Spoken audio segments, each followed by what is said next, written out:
ఈ రోజే డౌన్లోడ్ చేయండి, మీ ఫేవరెట్ షోస్ చూడండి. చరణ్ ఒక ఆల్బమ్ చేసి సక్సెస్ అయ్యాడు. ఇప్పుడు మరొక అవకాశం వచ్చింది. ఇప్పుడు కూడా ఎంకరేజ్ చేస్తే తప్పేంటనే కదా. వాడు ఓడిపోతే డిప్రెస్ అయిపోతాడు. ఆ డిప్రెషన్లో నువ్వు అనుకున్న దాన్ని పక్కన పెట్టేసి బిజినెస్ చూసుకోరా అంటే బిజినెస్ చూసుకోగలుగుతాడా? లేదు మేడం, మీరనుకున్నట్టుగా ఏదీ జరగదు. ఖచ్చితంగా సక్సెస్ అవుతాడు. నాకు నమ్మకం ఉంది. చరణ్ సంతోషంగా ఉండడం కోసం తను ఆల్బమ్ చేయడానికి నేను ఒప్పుకుంటున్నాను.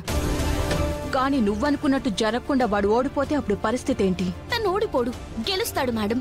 అనుకున్నది సాధిస్తాడు మేడం. వాడు ఓడిపోతే ఏం చేస్తావు? ఏం చేయాలి మేడం? ఈ ఇంటిని, మా కాలేజీని వదిలిపెట్టి వెళ్ళిపోవాలి. మళ్ళీ లైఫ్లో కనిపించకూడదు. దానికి నువ్వు ఓకే అనుకుంటే నాకు ఓకే.